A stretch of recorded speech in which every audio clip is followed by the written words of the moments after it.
Guys, my name is Crystal and welcome to my YouTube channel.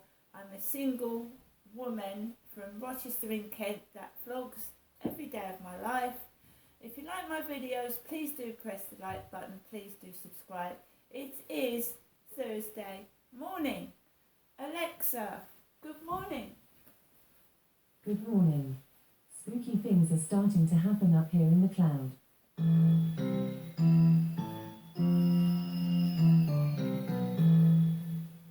Just ask me, how many days until Halloween? Alexa, how many days until Halloween? There are 19 days until Halloween, and it's got me thinking about what scares me. Zoinks! Ask me, what are you afraid of? Alexa, what are you afraid of? I'm afraid of patchy Wi-Fi and short cables. Alexa, what's the time, please? It's 8:46 a.m. Alexa, what's the date today? It's Thursday, the 12th of October. Alexa, what's the weather like in Rochester? In Rochester, England, it's 16 degrees Celsius with cloudy skies. Today, you can expect showers, with a high of 17 degrees and a low of 15 degrees. Also, there's a yellow warning for rain in effect from Thursday 12th of October, 9 p.m. to Saturday 14th of October, 12 a.m. Alexa, can you tell me a joke? What do you feed an invisible cat? Evaporated milk. Right guys, so like I said, it's Thursday morning, and the usual, I get up, I feed my cats, I feed my dog Max, I potter around the flat tidying up their mess, because pets make mess, don't they? Of course they do. Made myself a cup of latte in my new latte glasses, and I wanted to read something that was on the side of the latte box. 2 cafe latte glasses, 240 milliliter glasses. These are from Fig and Olive. Did you know a cortado is basically a mini latte, also called a wet cappuccino, a Gibraltar, an Africano, la Noisette, la Cordadito, and a ton of other names across the globe. The difference between all espresso drinks is just the ratio of steamed milk, cream, water, etc. to espresso, and how much of that milk is foamed. In a cortado, there is about 2 ounces of steamed milk to accompany 2 shots of espresso. It's served in a small straight-sided glass. If served in a cappuccino cup, it's called a flat white. I remember the numerous times when I used to go and meet my son, and we used to go in the co-op for a coffee, and the co-op coffee machine would be out of order, and they would just serving black Americanos, black coffee with no milk, because the milk used to run out. And that happened about 3 or 4 times when I went to meet my son. The co-op coffee machine wasn't working, and all you could have was black Americanos. Right, so this is a latte. So like I said, I'm here in my flat. New neighbours next door have moved in, and you just have to get used to the noise, like I did when I first moved in 2020. Obviously it can be annoying, but you get used to it over time. That's what I did with the noise upstairs, the builders across there. So you can hear people speaking, you can hear doors opening and shutting right near the side of the wall in my living room, right? And if somebody stays awake late at night, you can hear a TV set through the walls and the ceiling. It's not the neighbour's fault, it's not people's fault. The flat should be soundproof, you shouldn't be able to hear that. But it's wherever property city you move to anyway, and you just have to get used to it. At my other flat, you could hear the lady downstairs coughing.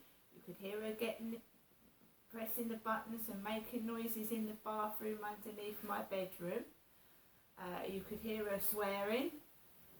You could hear everything. You just have to accustom yourself to the noise. I've been in doctor's surgeries, right? I've sat in a consultation room in Chatham, like in Boots. They're not soundproofed in there. Every person's doctor's consultation should be private. You should not be able to hear what the doctor's saying to another patient in the next room. But I have. Same in the hospital, the Medway Maritime Hospital. They sit you in cubicles. It's very not private, is it? Having your cubicle wide open, half undressed, with people walking past and listening. That's the way of life here in England, where I live. You know, there's no privacy. So, again, the neighbour upstairs gets up 5 in the morning, and then he goes out at 10 to 6, and you can hear the communal door banging. At 10 to 6, 5:50 in the morning. And of course they all want to play fun and games. Wake me up and like wind me up and watch me go. But I just let down. I didn't get up at 6 o'clock at all. You have to retrain your brain. You know, they're playing a game. So you have to think, right, I'm going to play a game back. I'm going to be quiet. I'm not going to say a word, however much they push, shove, keep ringing my damn phone and sending messages. And the only other solution to that is I don't want to do it, but if they keep doing it during the night, I will switch the phone off. I'll switch the phone off. So, he goes out at 10 to 6 a.m. Right, he's been doing it for the past 2 weeks. And he is due to bring his kids round this weekend. And then I'm going to have the noise at the side of the wall there. And his kids going off as well. Now, I live by myself. I haven't got a partner. I haven't got any family that can calm me down if I get upset and distressed. I've been given emergency mental health numbers, like the Samaritans, if it gets out of hand. And as the police said, if your neighbours start distressing you, you can always go to accident and emergency, A&E, and sit in there. But that's noisy, isn't it? Waiting 6 hours to get seen in a hospital. Watching the police come in with patients and sit next to you with chained criminals, because I've had that. When I first came down, I went to A&E 25 times because I was suffering stress because I was taken away from my children. 25 times, and in the police would come with chained criminals with blood all over their heads. Criminals chained to the police. They'd sit right next to me or opposite me, which is also distressing for someone that's anxious. So, after he went out, it gets noisy. It gets noisy. You can hear all the traffic, because it's obviously woken me up, right? So you can hear all the traffic, and it's like somebody wanted to wake me up. So I get a message. I'm worried about my son in London. Parents worry about their kids, however old they are.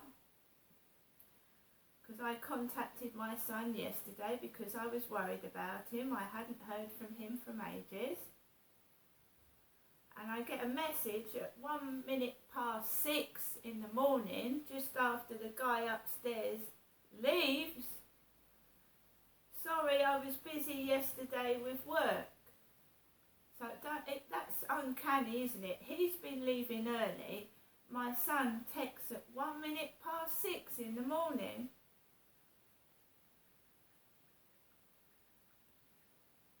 I was texting him back.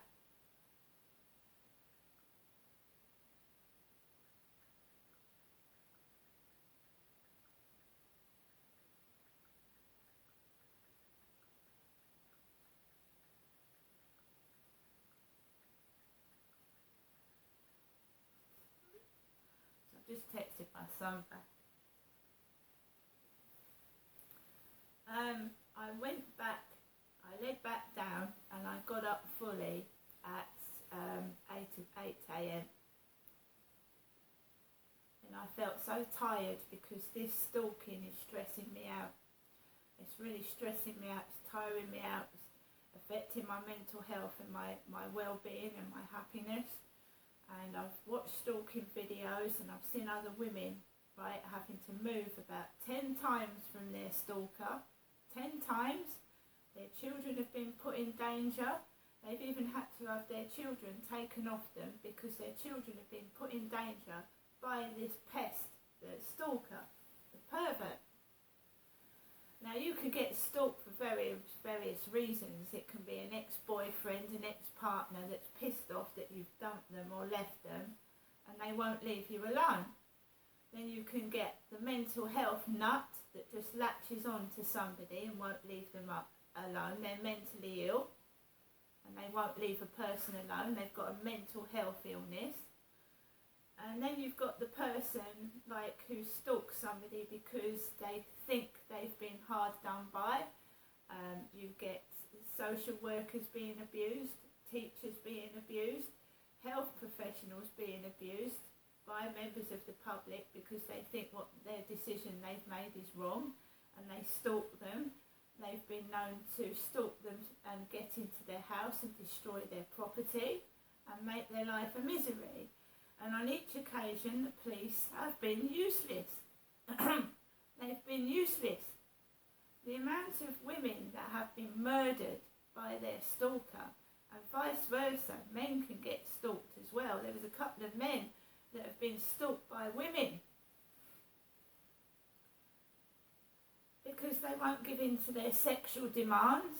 You get women that are sexually perverted, and because a man won't succumb to them, they might be married or just not interested in them, they start stalking a bloke because he won't go to bed with them.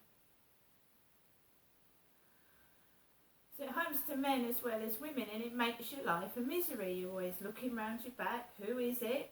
Pop stars. They get stalked by fans. There was a Atomic Kitten. She was stalked. A member of Atomic Kitten was stalked by a pervert that was sending explicit emails to her.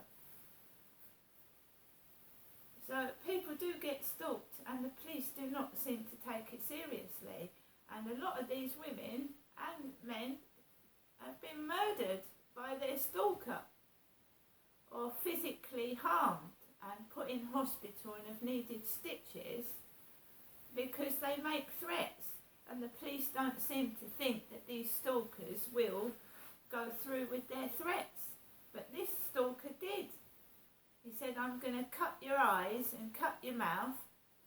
And he did. And she was in hospital. And she's had to have plastic surgery to put her face back together.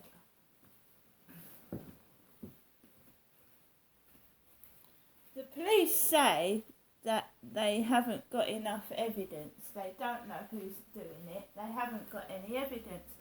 So why can a woman who's been stalked actually find out who the stalker is and the police can't? One woman found out who the stalker was herself and then went to the police and said, look, there he is. There's the evidence.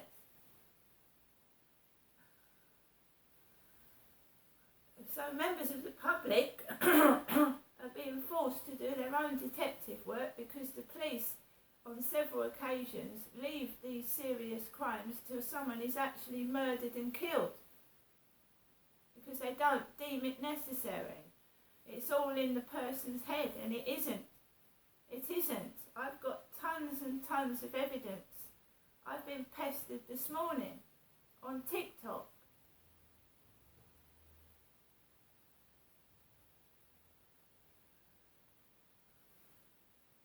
Mark Lowry, 29 minutes ago. Hello, dear. What are you doing? What's it to do with this guy? What are you doing? What am I doing? It's none of his business. I don't know who these people are. Eric Darren started following me. Eric Darren, 28 minutes ago. Carty Cloney, Cart Clone 2 started following me. And my Tesco's delivery is due. I haven't had a Tesco delivery yet. Someone at the next flats has had a Tesco delivery. I haven't had my Tesco delivery yet, and I'm not telling anybody when it is. And also, my mum's rung the phone. My mother. So I've got bombarded with messages and phone calls this morning after he's gone out upstairs. First, new message. Good morning, Janessa. This Thursday morning. Hope you're all right. Thinking of you. Hope you have a good day.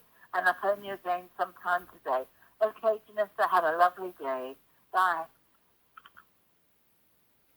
Now, my mum said had a lovely day. Now, when I called the police, a young lady answered the phone and she said, have a lovely day. Female on the desk who sounded about 20 to 23 told me to have a lovely day. And by the way, I have not had a physical presence of a police officer. I haven't had a phone call from a police officer. I've had an email to my Gmail address that says they are investigating it. But how can they investigate it when they haven't asked me for the texts, the phone numbers I've been getting, or anything else? Or have come to look at my phone and check those awful pictures out I've been sent. So can you tell me how they're investigating it without coming to see the evidence? And the text messages that accuse me of something which was so disgusting I can't discuss it on YouTube.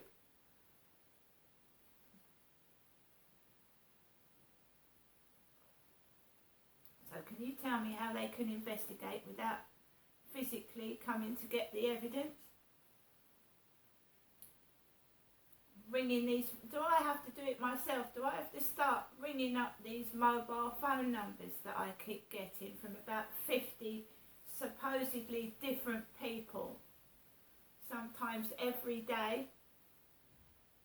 And I know the British police can't go over to Australia, or this one guy said he was from Los Angeles, or is it, it could be a dangerous schizophrenic that believes he lives in Los Angeles or Australia. I mean, schizophrenics think they're Winston Churchill.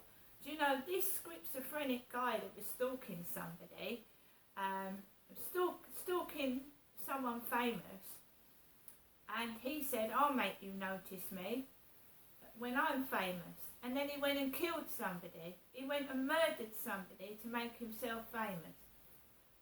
The police do not take this seriously. I went out last night. I was looking behind my back. I was looking to my side. Could it be a neighbour? Could it be someone down the street? Could it be that Charlie that I met that kept stalking me around the field? I mean, I've told the police, right? I'm waiting for victim support to ring me, to advocate to get me out of this flat, because that Charlie lives along just off the Rochester High Street, right? And he's been coming down my road, hasn't he? I mean, he looks like a harmless old man, but he could be a schizophrenic maniac. isn't he?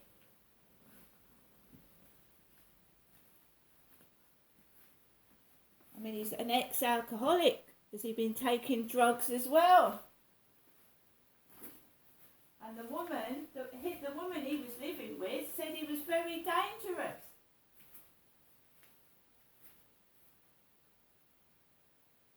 I haven't told the police about him yet. This is what victim support is there for. I've told victim support about that, Charlie. Anyway, guys, I hope everybody has a lovely Thursday.